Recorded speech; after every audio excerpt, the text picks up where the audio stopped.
Good morning, everybody. I am very excited to have a special episode of Solidarity Live today, which is what are we calling it, Richard? Solidarity Hour? Solidarity Combination. Hour. I'm here with Richard Eskow, host of the Zero Hour and one of my favorite media barons. And we're going to be combining our two shows this morning to talk to you about where to start. What a week. What a week in history. What a week before the election. Hi, Richard. How are you? Hi, Jocelyn. And of course, everybody knows that I'm speaking with my dear friend. I'm delighted to see her again, Jocelyn McCurdy Keats. So, hi, Jocelyn. Hi.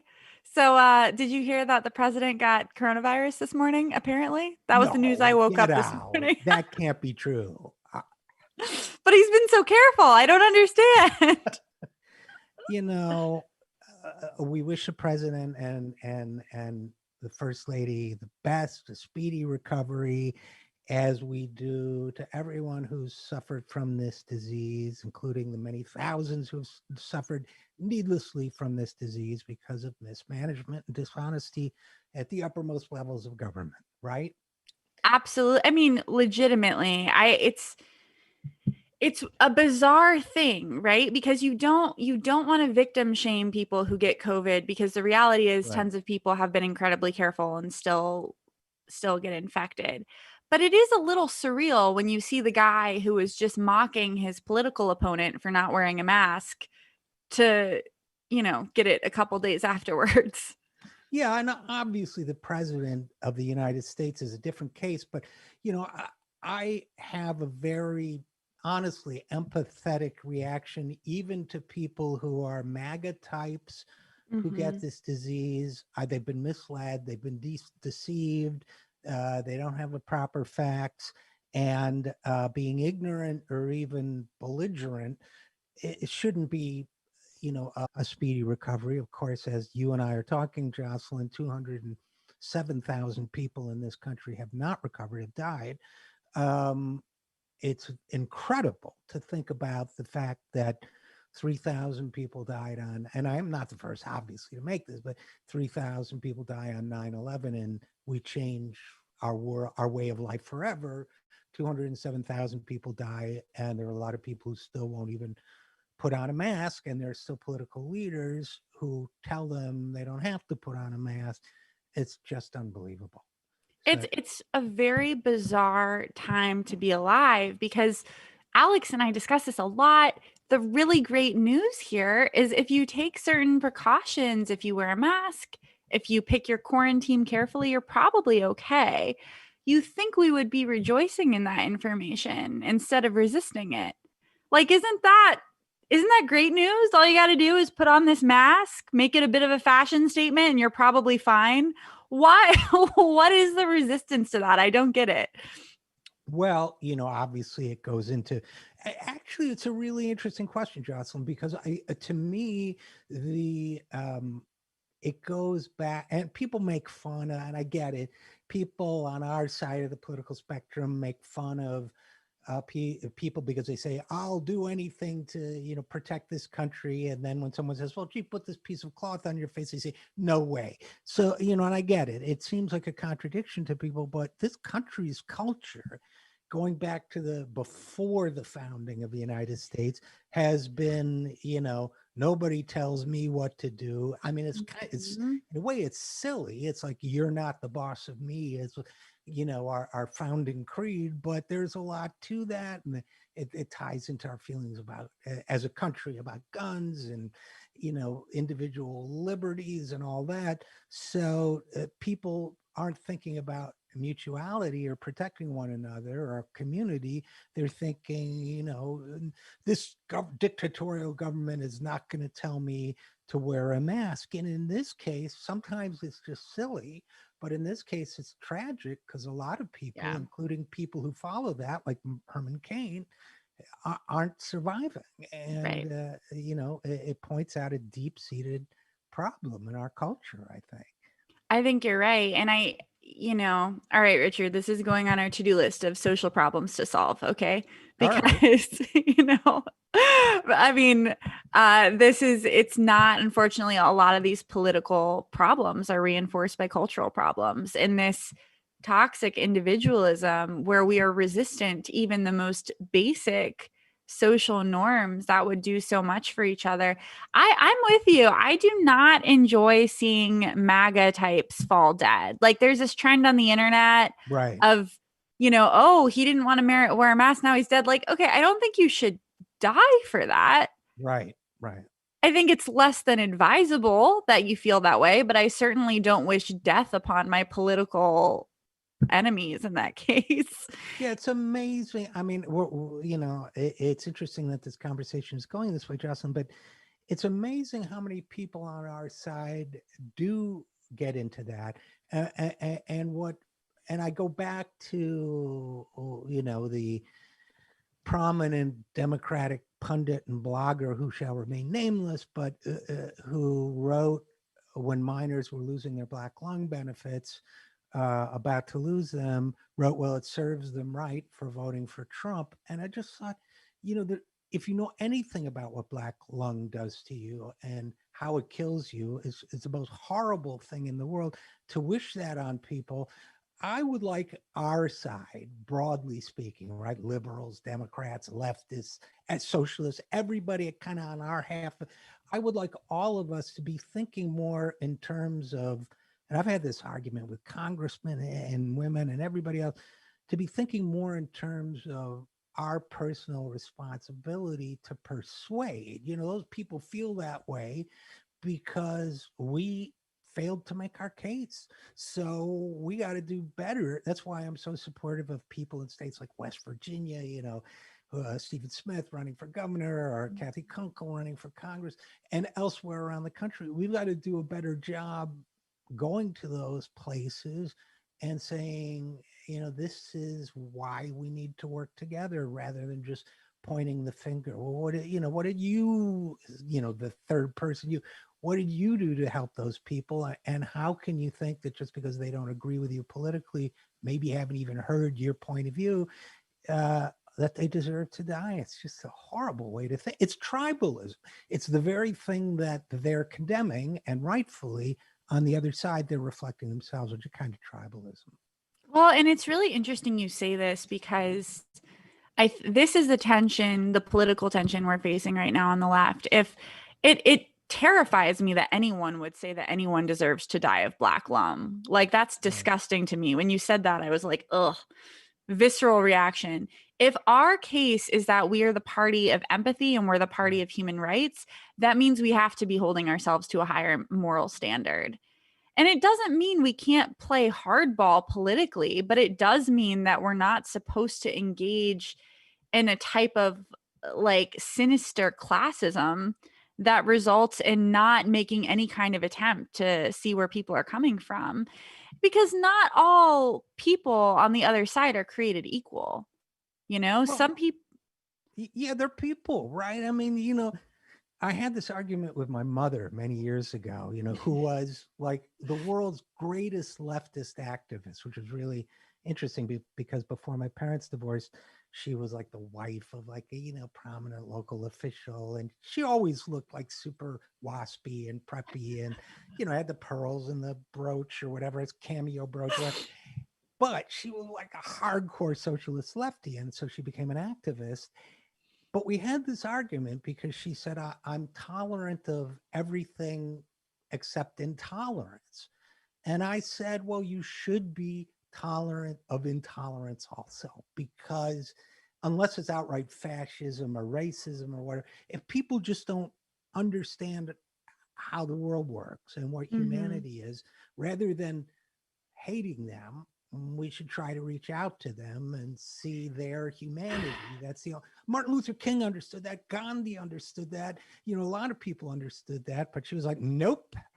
It's like she couldn't stand the sound of the German language because she remembered World War II. It was like there were a lot of nice Germans, like Goethe was a pretty good writer, right? I mean, like there's some, so we all have our things, but that tribalism on our side is a big problem Well, too. and it's striking to me the lack of complexity because it's not terribly nuanced to say there are people who are racist and there are people who don't know any better. Like those are two different Right. groups of people, and they're not even that difficult to distinguish from each other. I mean, I went to high school in Southern Virginia, and there are a lot of people. It's been a really exciting thing actually to watch a lot of that area radicalize and become more progressive as people who maybe were raised Republican or maybe just were socialized in a Southern Baptist environment start to read the news differently and be like, hey, why is Black Lives Matter a controversial statement? It shouldn't be.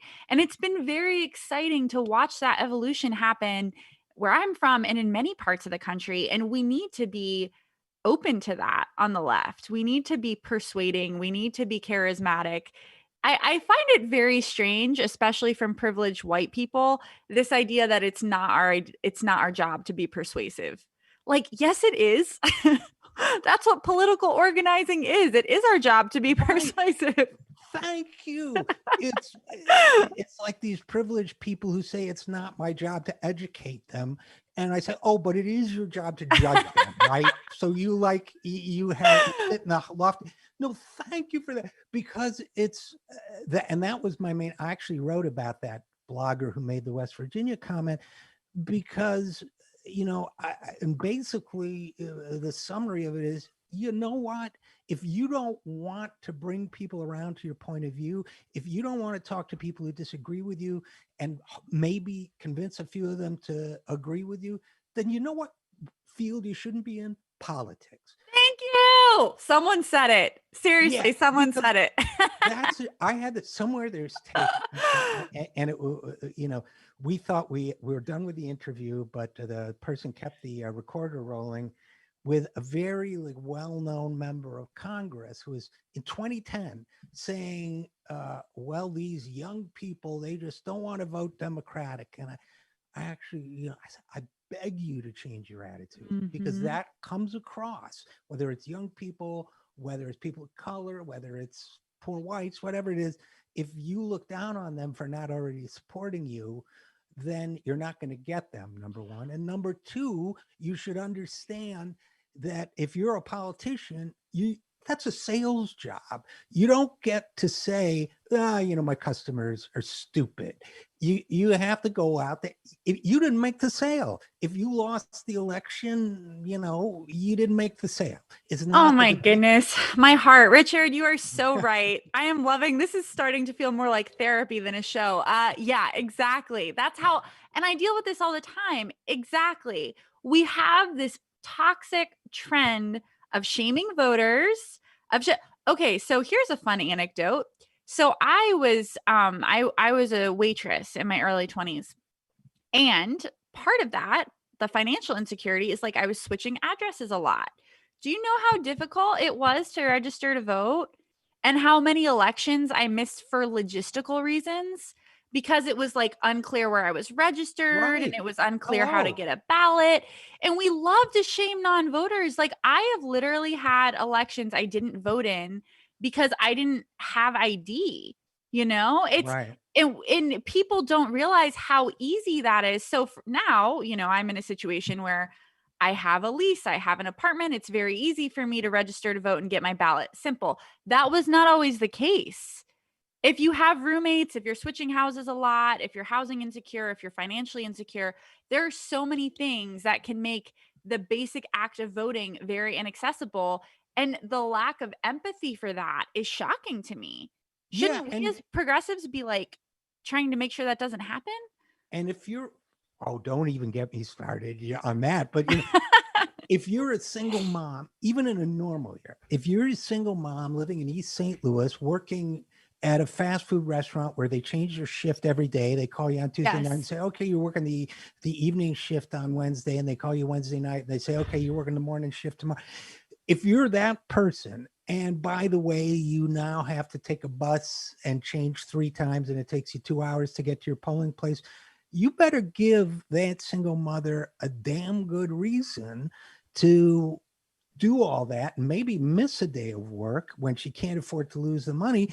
You better give her a really good reason to come out and spend a day, and then wait in line maybe for 6 hours, given uh, to vote for you. You better not judge her if you don't. If she doesn't, if she think, oh, that's the same old BS I've been hearing for 30 years, then you got to figure out how to get through to her. It's not her job. She has a job. She works at the restaurant. It's your job if you're in politics. It's your job if you're an activist or advocate like you and me, Jocelyn. So you better be prepared to figure out how to reach her and everybody like her, how to get her a ride to the polls, how to, whatever it takes, how to make sure she's registered. There are a couple good groups doing that, but the Democratic Party should be investing in this big time. And it's not, and it never has, and it hasn't fought back enough when the Republicans make it even harder for Black people to vote, which is so outrageous. They just like, oh, that they really shouldn't do that. It's like there was an old Marx Brothers movie where like a gangster comes in and kidnaps Groucho and ties him up and says he's going to kill him. And Groucho says, there'll be a letter about this in the Times tomorrow morning. I mean, that's what the Democratic Party does. Instead of saying, you know what, we're in a full out nonviolent war for democracy, and they don't do it, and they don't fight full out to persuade that single mom, which means raising the minimum wage, which means family and sick leave. They don't do it, and then they complain about voters when they don't. 48% of the electorate didn't even vote. Well, that's your fault. Amen. 100% amen. And it's getting worse. It's getting worse with mail-in voting. It's getting worse with what we've seen in states like Wisconsin and Pennsylvania, where things are getting even more dramatically difficult. And I don't know why but I mean, it's endemic of the cultural problem we have where when there are class problems, we blame the people who are suffering in the structural situation instead of make the structures better. Like voting is going to be even more difficult this time around. And I think there are a lot of Sure. people who are organizing around that, but not nearly enough. And we're still putting the onus on individuals to make sure that they know how to do it, but it's tremendously complicated. And a lot of people are legitimately concerned that if they go to the polls, it's unsafe. They're concerned if they do a mail in ballot, it won't be counted. Right. And I can't blame people for that level of anxiety. Absolutely. And I then of course there's this whole threat factor from Trump and his minions and the so-called Proud Boys and these various. I've always been one to say, Democrats go over the top about this stuff. Rachel Maddow exaggerates Russiagate and all that, and there have always been totalitarian elements in the U.S. government. The spy mass espionage that Snowden revealed happened under Obama as well as Bush, but all of which is true, and I retract none of it. But the fact is that situation is getting worse. We made plans to talk about fascism today with a guest who couldn't make it, but I'm like the guy who's saying let's keep a level head about not yelling fire over fascism. Well, fire, it's getting to be a legitimate concern on top of all of this. And that's not like the average Trump voter. It's not the average non-voter in Mississippi.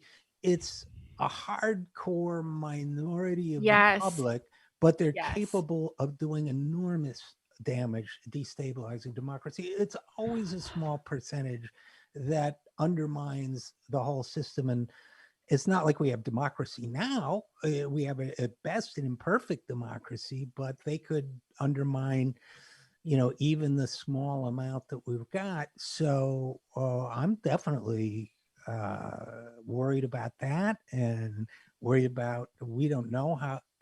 Last thing, and then I'll stop ranting. I was talking with some friends the other day. One of them, great guy, you know him, really like him, really smart.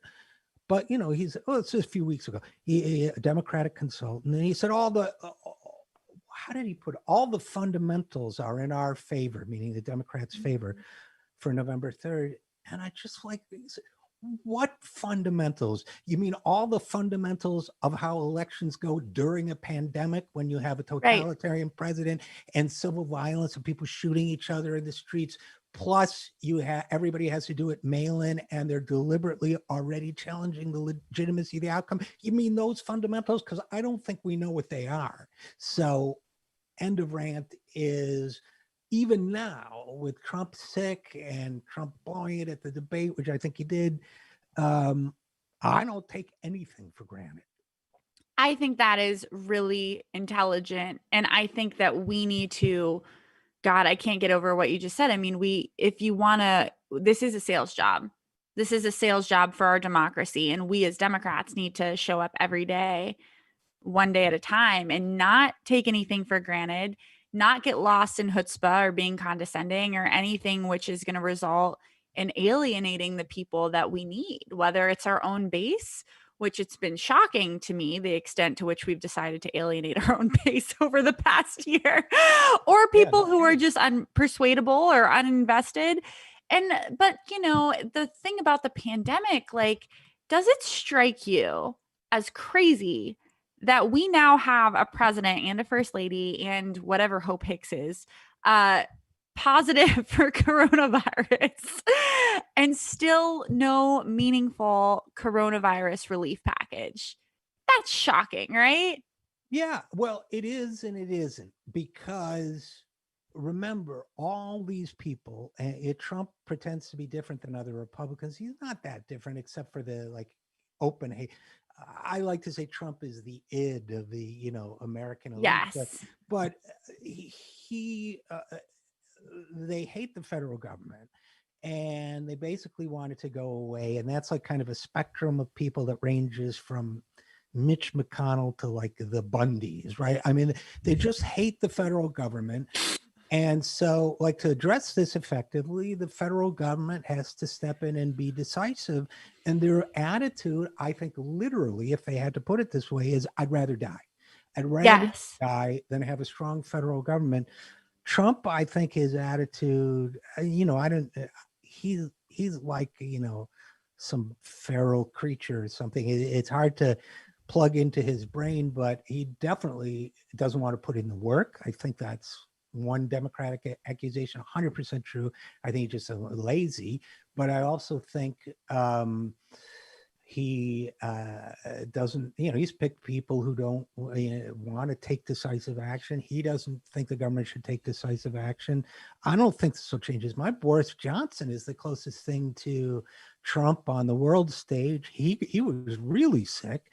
And Mhm. he didn't. I don't think he got that much better afterwards. And Great Britain's rate is the closest to ours of any developed country. So, we're up against. This is really. It's like a flash of light. Yes. All the light and dark parts of our culture and our politics and our economy. And I just hope we'll take advantage of this, moment of insight.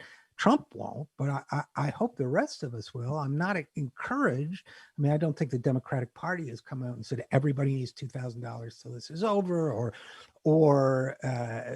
some of the other things they could be doing. Everybody, Medicare for everyone until the crisis has passed. Instead they're the terrible proposal to just pay for people's COBRA coverage if they lost their job. Well, what about all the people who didn't have jobs?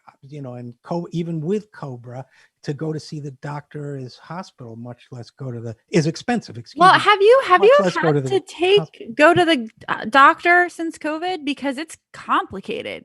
It's really difficult. And full disclosure, I have insurance and it's not easy.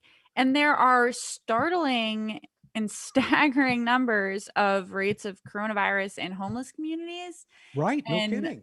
lower income communities. People of color are struggling way worse than anyone else. And it's like, okay, is there is there any self-awareness about the fact that we have this chasm that's happening in this community, community in America, where you have upper middle class people. It's not that they're not affected, but it's buffered by the class structures. And then you have people who don't have insurance, who are in essential worker jobs and are really struggling to get basic care when they are the people who are more likely to be infected. It's terrifying.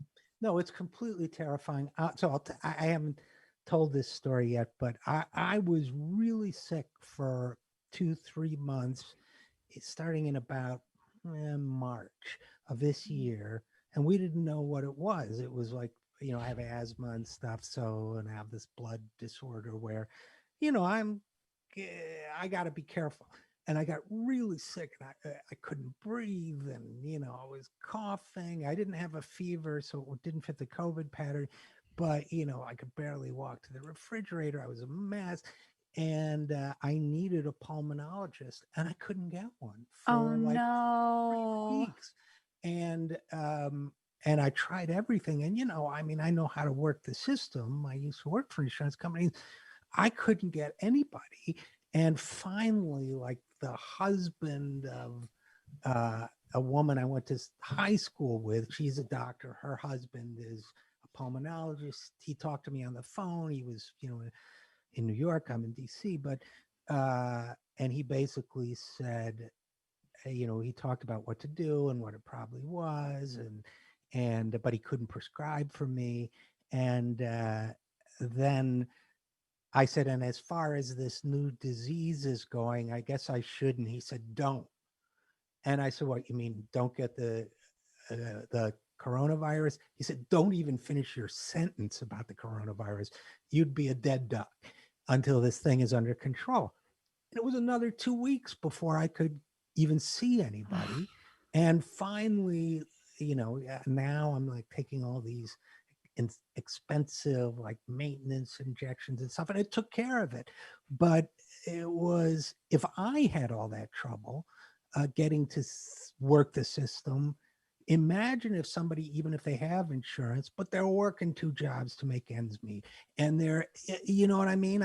I could take, the time. Don't tell Alex Lawson. I could take the time to make all the calls. He he could, that hypothetical person, he or she wouldn't be able to do that. Right. So that's the system we work in right now, and that's, the fact that, and then what if they went and they had coronavirus and they wound up on a ventilator and they get that bill for $15,000? What then? Because that's what quote unquote good health insurance does for you in this country. Well, and we've discussed that on here too. The remdesivir price gouging, all of the price gouging for even if you are insured, even if you have COVID, you go in, even the things that we're able to do for people are just exorbitantly, almost illegally expensive, or should be illegally expensive, but aren't. And it's just like, you must have been so scared. I would have been terrified. It was nerve wracking. It was totally nerve wracking. My wife was terrified. My kids were terrified. And it was just so frustrating. Finally, I got a prescription for this expensive medication I need, but it has to be administered at a special clinic or center. So they send the authorization over to the center, and I don't hear anything for 2 weeks. And I'm calling them, and they're not calling me back. That's how our system works. Why didn't I hear anything? Because it's a for-profit clinic, and Right. they laid off 80% of their staff Right. as soon as coronavirus comes. Finally, they call and say, "Oh, we're sorry, it was sitting in the fax machine." It's like, really, because I could have died, and the thing was in the fax machine. But that's how our system works, because it's insane. Because I don't get just to walk the prescription. Oh, then they had to do pre-certification from the insurance company, and the insurance company was balking. People are dying because of this stupidity and this bureaucracy. And people say the government's a bureaucracy. Try Blue Cross. Hmm. Well, I think you bring up a really interesting point. We have all these right wing personalities who dislike the government and argument that it's inefficient. Okay, corporate private insurance is not efficient. I have had like tremendous trouble just getting basic things done and accomplished with my healthcare plan because you're calling 4 different people. You need to figure out if this is covered, if that is covered. And it's not efficient. It's tremendously expensive. The reason we still have it is because it makes a very small group of people a very large amount of money. And that's it. Yeah, my favorite story about that, and bear in mind, like I say, I worked for insurance companies for many years, and I used to do of the underwriting and the financial stuff. I was really good at it. I mean, I kind of intellectually liked it, but anyway, because I wasn't, the moral implications hadn't sunk in yet. So a couple years ago, I needed like super minor surgery, right? I mean, like hernia repair. I had to get in and out in the morning, one morning, but just as an experiment. So I went to I had Cigna then. I went to the website and it said, ask your doctor how much it's going to cost. Here are some tips. Ask if there are any lower cost alternatives. Like, yeah, I need brain surgery. I'm going to say, hey, is there a cheap way to do this, doc? But so I decided to play their game, right? So I said to the doctor, it was like, super arrogant surgeon type, perfect silver hair and, expensive suits and everything. So by the way, doc, how much is this going to cost? And he says, I have no idea. You can talk to my business office. I said, okay, I'll do that. I talked to the business office. I went to the business person and I said, so how much is this going to cost? And she said, well, we really don't know. We're part of the hospital system and the hospital will determine that. So why don't you call the Johns Hopkins business office? And here's the number. So I called the John. Bear in mind, I put some time into it. By this point, I call the Johns Hopkins business number and I say, "Oh, well, I'm scheduled for surgery on the 23rd. How much is it going to cost?" And you know what they said to me? Ask your doctor. What? I went a perfect circle. Never found out. Did the surgery. Got a bill afterwards for $3,200, and that's with quote unquote good insurance. Oh 3,200 my bucks. goodness. Yeah. That's insane, Richard. It's totally insane, but that's our system, All right, how do we fix it? One, Medicare for all. right? Wait, no, sorry. First, coronavirus relief package, then Which is a Medicare for kind all. of medical care for all. I mean, to me, it's like give people health care. We are killing each other by transmitting this disease. You can do everything right, quote unquote, for the coronavirus. You can wear your mask, you can wash your hands, you can keep your distance. You can still get it. People still get it because, it just takes a single slip or whatever. So, number one, give people health care, period, for the duration of the virus. This Cobra thing is ridiculous. You can't, a lot of people don't get care that they need. I think maybe I have a flu, but I can't afford the $40 doctor copay and the $100 medication copay. Get rid of all of that so everybody gets the care they need for the duration of the coronavirus. Then afterwards, when people see how well that works, say, well, we're glad the pandemic's over. Didn't you like that? Don't you want to keep that? Wasn't that Yeah, like a good idea? That's my Escal Grand plan for I healthcare. love that. It's a great plan.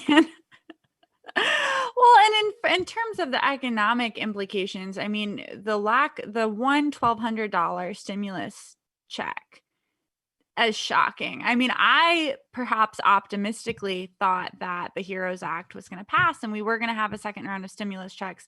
Do you think that's off the table? The Like, what are stimulus, your projections for that? Any I kind of economic relief for all the people who've I been think affected? it's I think even look, the Heroes Act is inadequate in a lot of ways. Like I just dissed the Cobra plan, which I think is stupid. And by the way, is unequal Right? because it gives people who had jobs coverage and not people who didn't, and because it helps the insurance companies, blah, blah, blah. There's a lot about the HEROES Act I don't like, but the HEROES Act also gives what, $2 trillion to state governments that they desperately need. So the HEROES Correct. Act has a lot of things in it we need. Some money for people, and people need money. Mhm. But I'm not optimistic something will pass. I mean, I think that uh, McConnell's strategy is to offer something for businesses and then say, well, the Democrats don't want to agree to it. And then, an argument that's hard to refute, even if it's deceptive, which is they're going to say, well, let's at least do what we agree on. And, Mhm. the Democrats are saying, Pelosi and the others are saying, and I get what they're doing. They're saying, well, no, let's not just give stuff to people you like. Let's hold off and give things to everybody. But it's obviously just all betting at this point, but I would bet against there being something passed before the election, I unless oh, I would 100% agree with that. And it's really a shame because between the Supreme Court nomination and the election and everything that's going on, we're really missing the congressional incompetence that has happened this year. We have managed to find the time and funds to funnel money back into the corporate class to a degree where people's investments have largely been protected, but there's been almost nothing done for working and middle class Americans. And one of the biggest economic blows we've had in this century. It's insane. I'm still reeling from that level of just complete political inaction. well, it's not, yeah, I get what you're saying. It's not political action, inaction. It's political action for the big corporations and the Well, that's true. Yeah. Wall Street. And it's all, as any smart observer, it was designed, it benefited big corporations that are publicly traded over smaller businesses. Some smaller businesses are failing while big corporations are thriving, and like Mhm. the Michelin Man balloon to kind of float over us like with that, and we're not the Good leader of the analogy. band. Yeah. And but everybody else is struggling and they don't care and they'll never care. I mean, it's just so, the capitalist system is going down. I love Rick Wolf, and I greatly admire him. I'm not sure that's true. It shows enormous resiliency, but the dystopian scenario is, and this has been written about and talked about a lot on the right and among libertarians and in the Silicon Valley, is like 85% of the people are basically just excess weight, and you give them just enough money to not starve to death, and you keep them, what was John Lennon's line, doped on religion and sex and TV, except now it's doped on internet click. And that's what they're planning for. And this is why, like, the UBI, when the universal basic income comes up, there are different ways to do it. But why the reason why the Silicon Valley wants, and Andrew Yang want to give everybody $1,000, which isn't that much when you think of it, is they want to warehouse 85% of the population. And Mm. that's the night, no protection from disease. Um, this is, that's one scenario. Wolf thinks the system, and he's a really smart guy, thinks the system is going to collapse and we need to be prepared to manage the change. And the one thing I'm sure of is we need to get ready and manage the change. That's why I think we should still keep proposing bold and idealistic visions of what the society can be, because there's going to come a time, if it's not here already, that it's either going to get better or it's going to get a lot worse.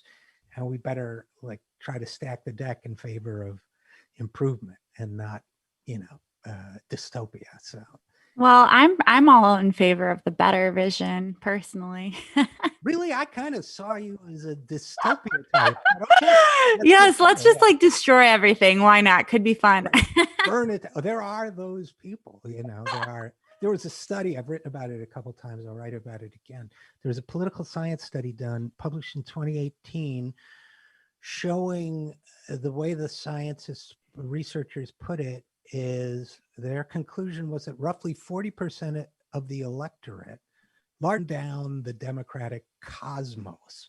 They wanted that they spread What? false stories and fake news and so on, not because they believed it, but because they hate the elites and they want to stick it to the elites.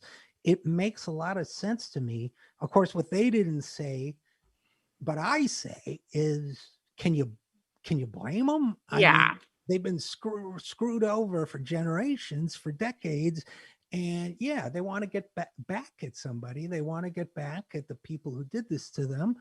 We haven't gone. Bernie, tried. A couple other people are trying, but we haven't gone out there and explained to them what's going wrong. So yeah, they want to throw. I remember a friend of mine said when Trump was elected, "Oh, this is a brick through the window of the establishment." I said more like a hand grenade. But Yes. I get it. I get the frustration. I get the dis disaffection.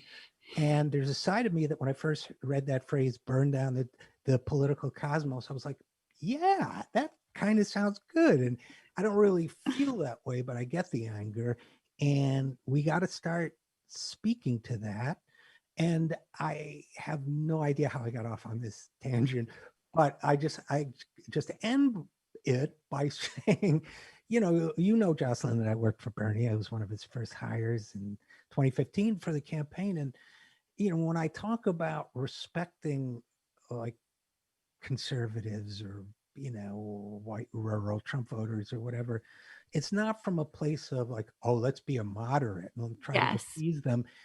I used to watch Bernie with those people, and the most far left guy in mainstream politics, and he was always totally respectful and treated those people like equals, which with Bernie sometimes means he would yell at them because that's what he does with people, but he would be respectful and he would listen, and he didn't have that looking down his nose attitude. He talked to them. I mean, that's how you get elected. Vermont, people think it's some liberal hippie state, which it is in a few places.